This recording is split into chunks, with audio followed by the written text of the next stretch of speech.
네, 반갑습니다. 제가 2주 동안 설교를 쉬었는데요. 네, 비학년들의 설교를 들으면서 저도 개인적으로 격려도 되고 힘이 되는 시간이었습니다. 오늘부터 6월 남은 석주, 세주간의 로마서 말씀을 함께 나누는데요. 네, 오랜만에 로마서를 묵상하면서 어려웠습니다. 로마서는 참 익숙하지만 사실 어려운 성경입니다. 로마서를 깊이 이해하고 소화해내고 담아낸다는 것은 저는 그래서 이 매일성경을 피우는 게 어려웠어요. 그걸 실험하는 시간들이 좀 쉽지는 않았습니다. 네, 로마서 말씀 볼 때 로마서가 어떤 성경인지 한번 보겠습니다. 로마서 어떤 성경이죠? 사도 바울이 로마 교회에 쓴 편지입니다.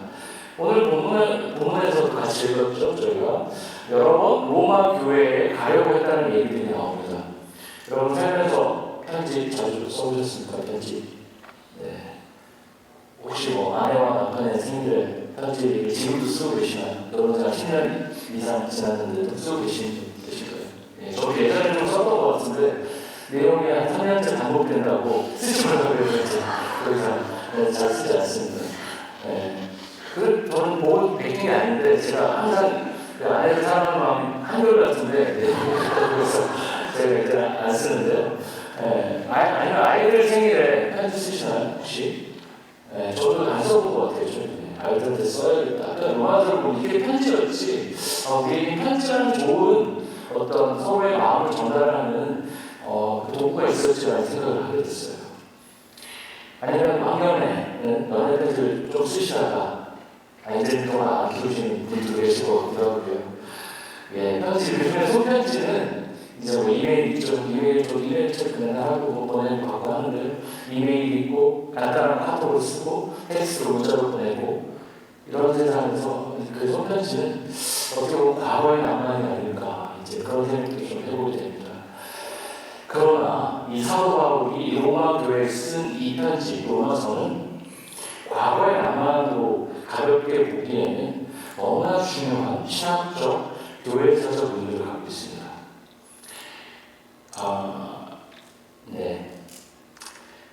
감히 제가 그런 얘기를 할 수 있을 것 같아요. 인류 역사의 변화에 인류 역사의 수많은 역사 속에 변곡점들이 있잖아요. 그 수많은 변곡점 중에서 인류 역사에 가장 영향력 있던 편지 한 통을 꼽으라면 뭘 꼽을 수 있을까요? 혹시 편지 한 통. 저는 그게 바로 로마서라고 생각합니다. 왜 그럴까요? 제가 이유를 설명드리겠습니다. 지금 우리가 믿고 있는 개신교, 프로테스탄트, 개신교라고 생각하는 카톨릭이 아닌 개신교라고 믿는 신앙의 어떤 신학적 교리를, 믿음의 틀을, 뼈대를 80%를 완성한 신학자라고 있습니다. 지금까지 교회사의 역사 2000년이죠. 2000년 역사에서 가장 중요했던 그 신학자 한 명만 꼽는다면 누구를 꼽으실까요? AD 400년경에 있었던 바울 빼고요. 신학자라고 되어있는 루터도 있지만 아우구스티누스를 꼽을 수 있습니다. 어거스틴이라고 합니다. 영어로 표현으로 하면 어거스틴이고요. 라틴어로 하면 아우구스티누스. 우리가 알고 있는 교회는 이런 것이다. 구원은 이런 것이다. 구원은 이렇게 받는다. 교회는 이런 사람들이 모인 공동체다라는 교회론 구원론을 거의 80% 정도를 누가요? 아우구스티누스 이 사람이 완성을 했습니다. 근데 그 아우구스티누스는 뭐를 읽으면서 어떤 성경을 읽으면서 회심했을까요? 로마서 13장을 읽으면서 그 아우구스티누스는 그렇게 속되 말하면 남봉꾼이었대요. 여자 저 여자 만나면서 정말로 희대의 남봉꾼이었대요. 그 사람이 이 로마서 13장을 읽으면서 급격하게 회심하게 됐다는 거죠. 그 지금 개신교의 뼈대를 만든 인물, 그 사람이 영향을 준 성경이 바로 로마서입니다. 아우구스티누스 못지않게 로마서가 영향을 준 교회사의 중요한 인물이 한 명 또 있습니다. 누굴까요? 아까 성을 말씀하셨는데요. 종교개혁을 이끌었던 마틴 루터입니다. 루터는 15세기에 독일에 살던 독일 사람이었습니다. 카톨릭 사제였어요. 대학 교수이기도 했고요.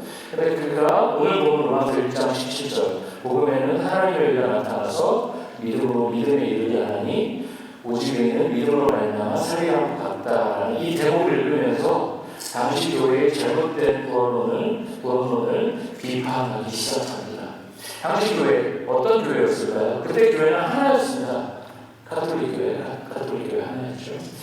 근데 개신교가 분리해서 나오기 전이었습니다. 당시 교회는 헌금을 통해서 죽은 자들이 천국으로 갈 수 있다라고 그렇게 가르쳤습니다.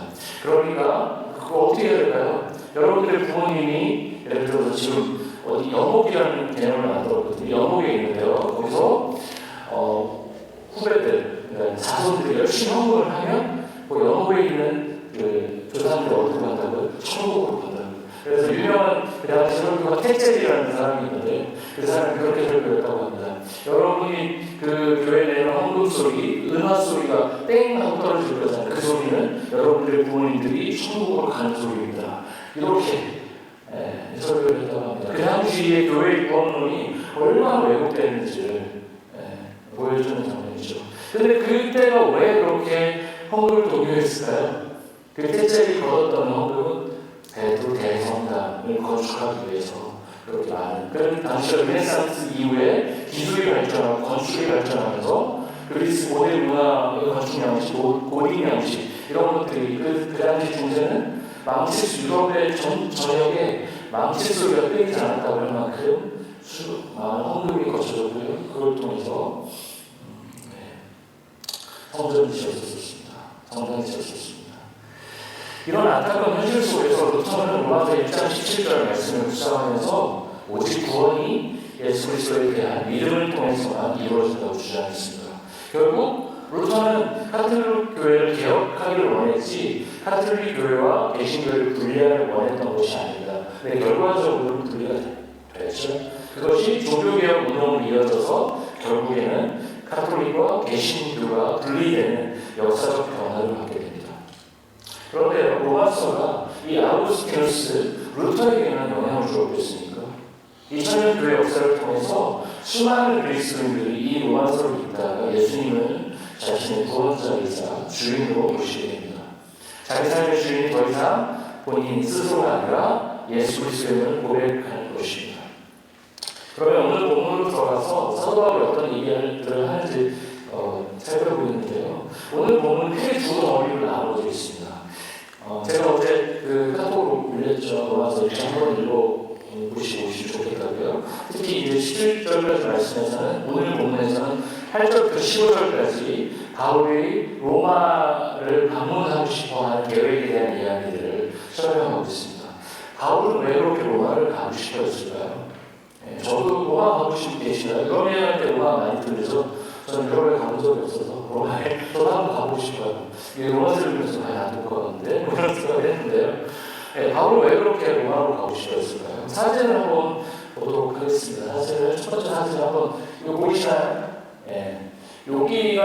여기가 뭐죠? 이게 세비 지도고요. 우리 캠퍼 여기 있죠 지금. 대사는 여기 있고요. 여기 유럽이 있습니다. 여기가 뭘까요? 성경의 대부분의 이야기들은 다 요한에서 이루어집니다. 아브라함이 원래 어디 살았을까요? 여기 이라크 메소포타미아 문명 제가 수전 찍었나봐요. 정확히 여기서 있습니다. 여기 있다가 어떻게 되죠? 하나님께서 아브라함을 부르셔서 갈대아 물로 갑니다. 이쪽입니다. 그리고 요 가나안 땅으로 내려오죠. 예루살렘인데 여기 있다가 어떻게 됩니까? 아브라함의 세대들 야곱, 요셉, 요런 이삭 뭐 이렇게 해갖고 요셉이 여기 출애굽으로 왔다가 결국에는 다시 애굽해서 뺑뺑이로 돌다가 다시 들어가죠. 가나안으로.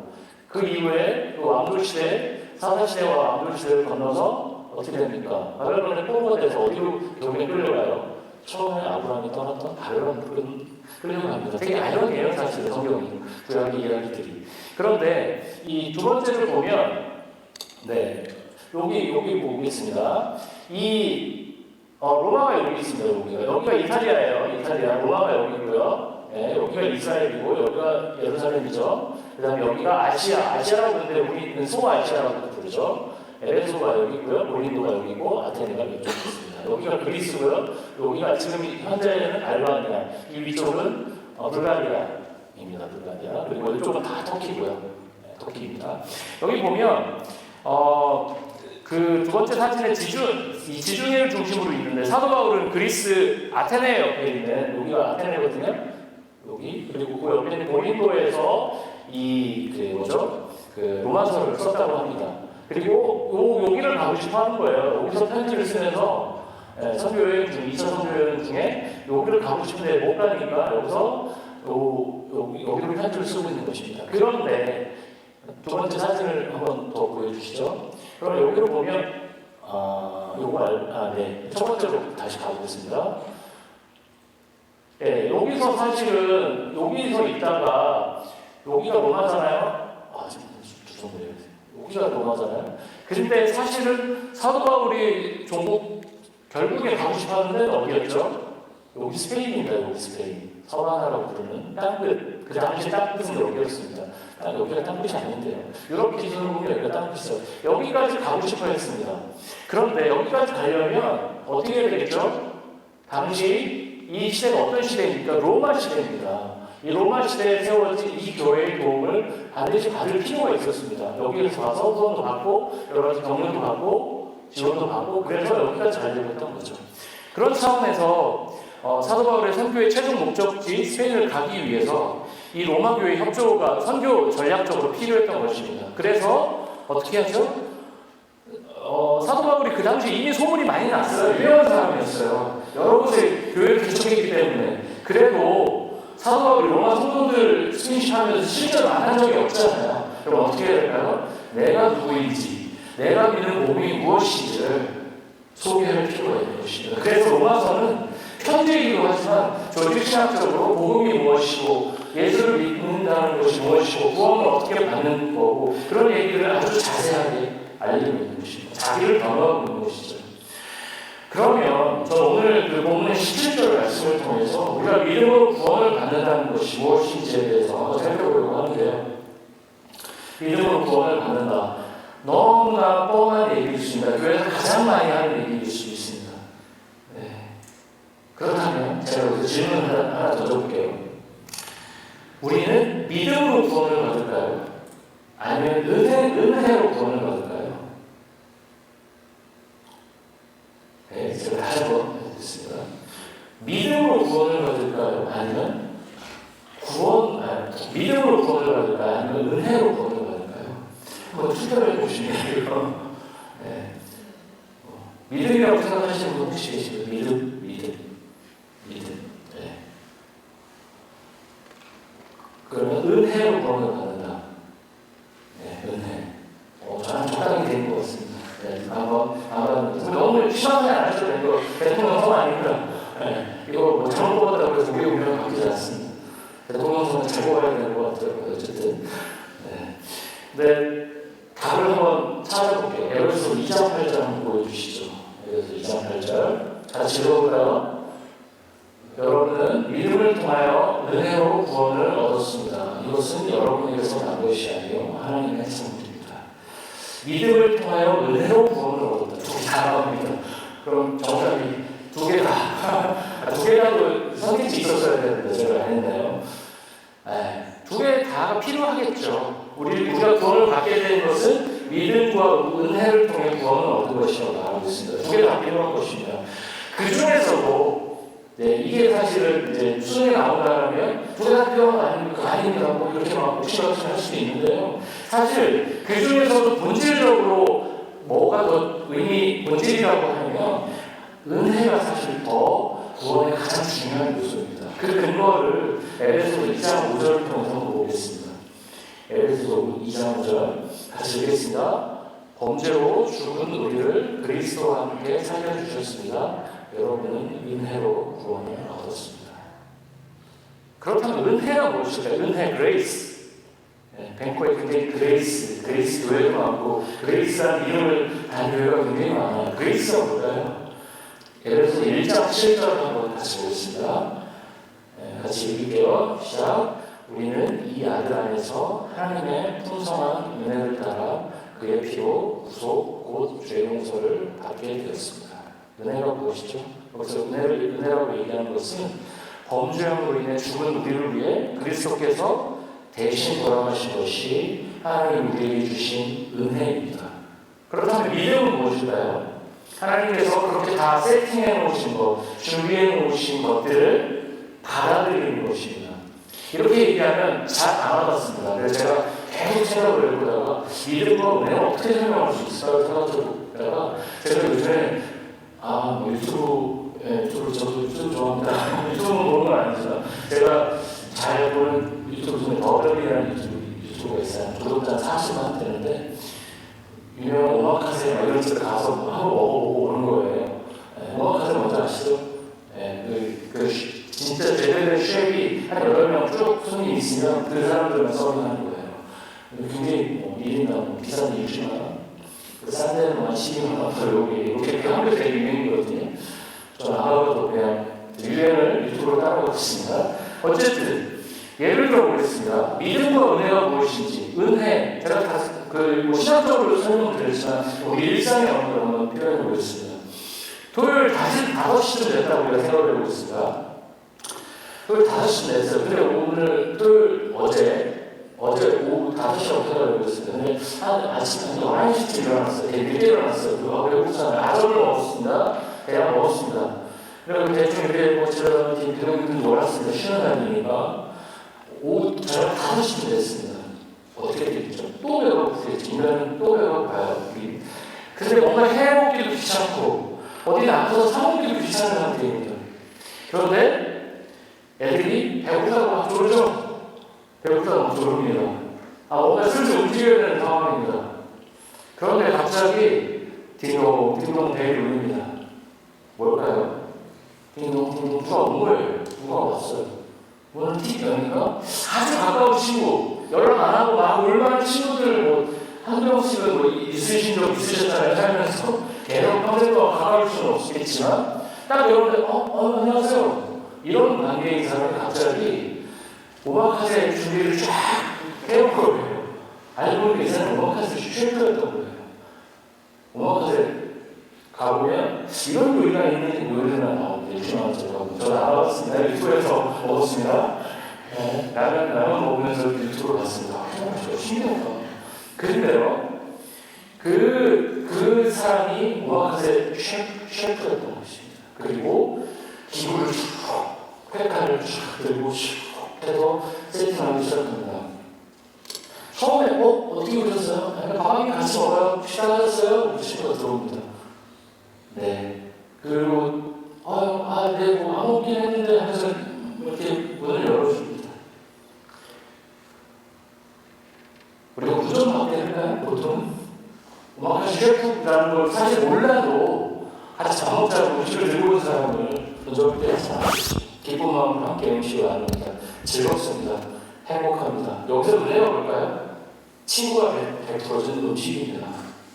우리는 음식을 주문했나요? 오마카세 셰프한테 그거 해주세요. 친구니까 좀 지인 찬스 30번만 디스키해서 해주시죠. 이런 대가를 바라는 건가요? 전혀 그렇지 않습니다. 어제는 또 되게 추웠어요. 네, 그렇죠. 어제는 되게 추웠는데 오늘은 또 되게 더워요. 너무 더운 여름 날이라고 생각을 해보고 있습니다. 40도 찍은 적 있었죠. 한 3년 전에. 날씨도 덥고 후덥지근하고 기분이 영 급급한 게 아닙니다. 그런데 옆에서 친구가 너무 달콤한 생과일 주스를 착 내밉니다. 그러면 우리는 어떻게 반응해야 될까요? 빨대를 꺼내서 쭉 마십니다. 여기서 은혜는 뭘까요? 그 친구가 준비한 생과일 주스가 은혜입니다. 여기서 믿음은 뭐죠? 빨대를 꽂는 것입니다. 다 차려진 만찬에 숟가락을 얹는 것. 제가 그거 숟가락 얹는 거 정말 잘하거든요. 맨날 그래도 아니야 그냥 항상 미안해하는데 우리의 믿음은 사실 숟가락을 얹는 정도밖에 안 됩니다. 그래서 우리가 믿음으로 구원을 받는다는 것은 내가 믿음을 통해서 구원을 받는 것이라는 것은 내가 숟가락으로 만찬을 먹겠다라고. 근데 사실 그 만찬에 구원의 기쁨과 그 가득한 것은 결국 누가 하신 거죠? 하나님이 하신 거예요. 은혜로 주신 거예요. 우리는 그냥 빨대를 꽂았을 뿐이고요. 문을 열어줬을 뿐이고요. 숟가락만 얹었을 뿐입니다. 그게 우리의 믿음입니다. 우리의 믿음이 오늘 집사님께서 아까 무슨 믿음이라고 표현하셨는데 되게 적절한 표현이었던 것 같아요. 얼마 안 되는 믿음이라고 표현하셨던 것 같은데 맞습니다. 우리가 믿음을 발휘하는 것은 그저 빨대를 꽂는 거고요, 숟가락을 얻는 거고요. 오마카세 셰프가 와서 오마카세를 베풀어 줄 때 문을 열어주는 것뿐입니다. 우리가 대단한 것을 한다라고 우리가 착각해서는 안 됩니다. 우리의 구원은 철저히 하나님께서 계획해 주시고 이루어 주시는 은혜로 이루어집니다. 물론 그 은혜를 철저히 끝까지 죽을 때까지 거부하며 살아가는 사람들도 있습니다. 아니야, 나는 내 인생의 주인은 나야. 당신이 오마카세든 뭐든 나는 내가 알아서 할게. 나는 내가 차려 먹을 거야. 난 당신의 호의를 거절할 거야. 끝까지 거절하는 사람들도 있죠. 우리는 그 사람들에게 그 오마카세 독탕 아닙니다. 이거 정말 훌륭한 음식입니다. 당신이 평생 누리고 살 수 있는, 한 번 먹고 배가 다시 한 끼 배고파서 다시 찾는 그런 유한한 음식이 아니라 당신을 영원한 하나님 나라로 데려가는 그 평화의 만찬입니다 라고 소개해야 되는 것이죠. 아무리 좋은 음식으로 친구가 되서 그래도 그 호의를 못 알아보고 의심하고 거절한다면 우리는 그 맛있는 음식을 누릴 수 없습니다. 그 은혜를 누릴 수 없습니다. 우리는 은혜로 구원을 받았습니다. 우리가 노력해서 받는 것이 아닙니다. 우리가 어떤 공덕을 쌓아서 받는 것이 아닙니다. 불교에서 말하는 것처럼 좋은 업을 쌓아서 열반에 이르는 것도 아닙니다. 그러면 우리가 믿는다라는 것, 그리스도인이 된다라는 것은 무엇을 믿는 것일까요? 기독교의 핵심 가르침 네 문장으로 딱 정리할 수 있을 것 같습니다. 첫 번째는 하나님이 세상과 인간과 나를 창조하셨기에 하나님이 우리의 주인임을 믿는 것입니다. 그게 첫 번째입니다. 두 번째는 뭘까요? 인간이 우리의 주인이신 하나님을 거부하고 반역해서 자신이 스스로 주인 행세를 하는 존재로 변질된 것, 즉 우리가 죄인이라는 것을 인정하고 받아들이는 것, 그것이 두 번째 기독교의 가르침입니다. 세 번째는 뭘까요? 이런 죄의 대가, 반역의 대가는 죽음밖에 없죠. 그의 대가는. 그런데 하나님께서 우리 인간과 피조 세계를 사랑하셔서 예수 그리스도에게 십자가의 죄의 대가를 대신 지게 하셨습니다. 그리고 네 번째는 뭘까요? 네 번째는 예수님의 십자가 죽음으로 나타난 하나님의 사랑을 받아들이고 예수님을 나의 삶의 주인으로 영접하면서 우리는 하나님의 자녀, 그리스도인이 될 수 있는 것입니다. 오늘 로마서 1장 17절에서 오직 의인은 믿음으로 산다고 했던 사도 바울의 그 믿음은 이 네 가지 기독교의 가르침, 네 가지 사실을 인격의 중심에서 믿고 받아들이는 것입니다. 아무 대책 없이 죽음, 사망으로 갈 수밖에 없는 우리를 구원하신 이 하나님의 은혜는 우리에게 그래서 혁명적인 변화를 가져옵니다. 하나님의 은혜가 저의 인생을 바꾸셨죠. 제 인생도 바꾸셨습니다. 결국엔 제 직업도 바꾸신 거죠, 사실은. 그런데 이 과학을 보면, 과학에서 뭔가 획기적인 변화가 일어날 때 우리가 그 변화를 어떤 변화라고 하죠? 코페르니쿠스, 발음이 어려워요. 이름 참 어려워요. 코페르니쿠스적 변화라는 표현을 씁니다. 그게 어떤 변화죠? 코페르니쿠스가 누굽니까? 갈릴레이 전에 지동설을 주장했던 학자죠. 네. 지구가 태양을 중심으로 돈다는 지동설을 주장했던 학자입니다. 그래서 과학계에서는 코페르니쿠스가 지구라는 행성의 존재의 근본을 뿌리부터 새롭게 했죠. 그러나 복음 안에서, 그리고 오늘 로마서 1장 17절 안에서 사도 바울은 코페르니쿠스처럼 전화 못지않은 변화를 우리에게 던져줍니다. 이 말씀으로 우리 삶의 목적이 바뀌었습니다.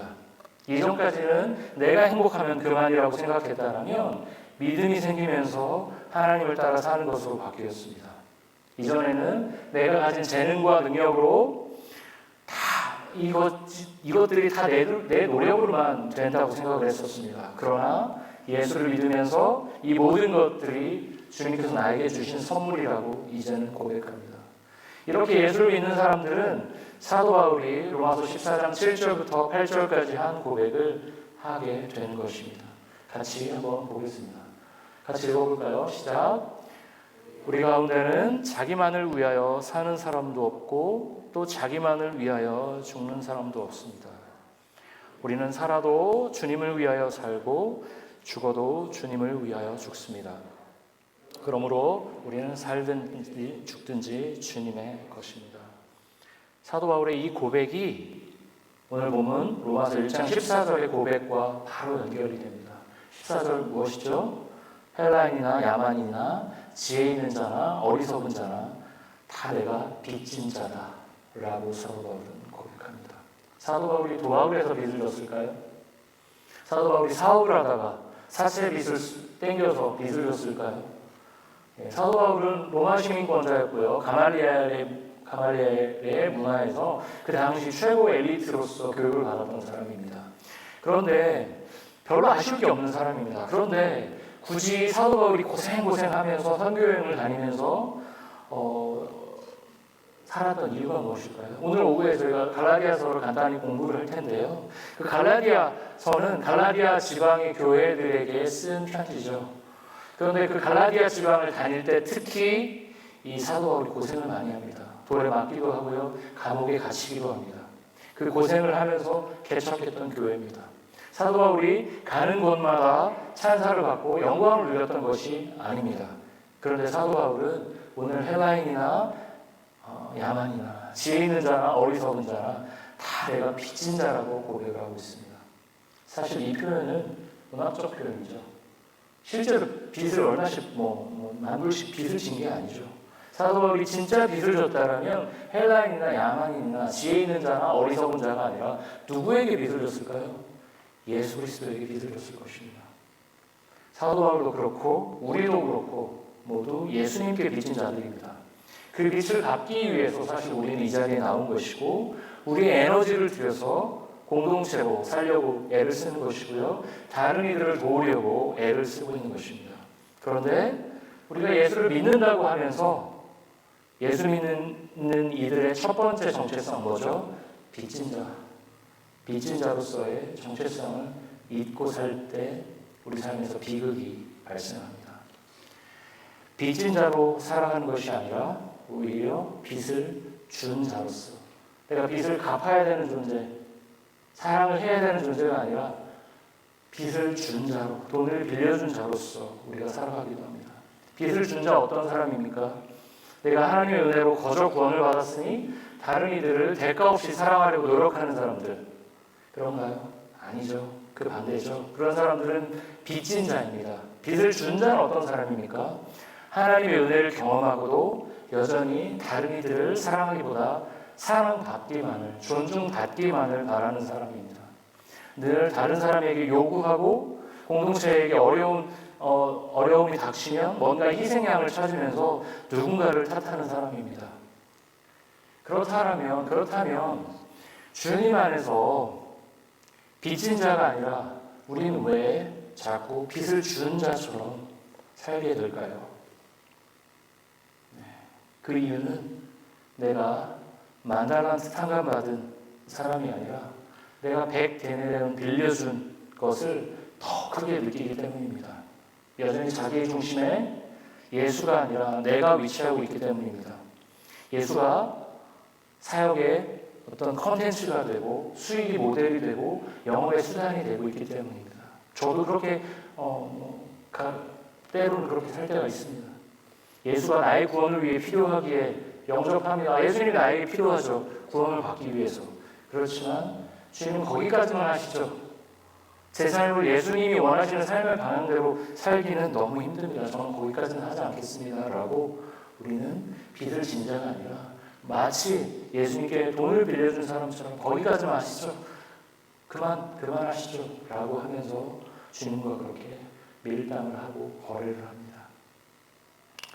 여러분, 제가 질문을 던지고 싶습니다. 이 너무 중요한 평생을 어떻게 우리가 살게 될 두 가지 삶의 방식이 있을 것입니다. 빚을 진 자로, 사도 바울처럼 빚을 진 자로 살아갈까? 아니면 빚을 준 자로 살아갈까? 엄청나게 큰 차이가 있습니다. 믿음의 공동체는 빚진 자와 빚을 준 자가 몇 대 몇의 비율로 그 공동체에 있느냐, 존재하느냐에 따라서 그 공동체가 아름답게 공동체성을 이루면서 살아가느냐, 아니면 아프고 깨지고 병들고 그런 공동체로 가느냐, 거기에서 판단이 나는 것 같습니다. 우리 주빌리 교회 같은 이민자 교회는 사실 인원의 변동이 큽니다. 우리가 마음을 나누고 함께하는 분들이 떠나게 되면 참 우리는 힘들고 보낼 때도 힘듭니다.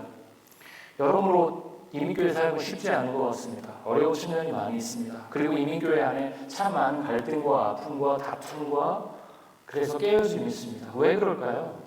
여러 정서적, 사회적 이슈들이 복합적으로 얽혀 있습니다.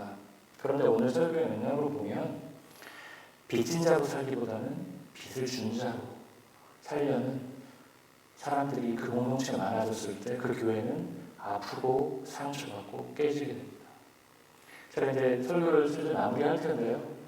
오늘 이 사도 바울이 가보지도 않았고 얼굴도 모르고 그냥 소식만 들었습니다. 로마 교회 성도들이 아름답게 하나님을 예배하고 예수 그리스도를 전하는 부활의 증인으로 살아간다는 아름다운 소식을 듣기만 했습니다.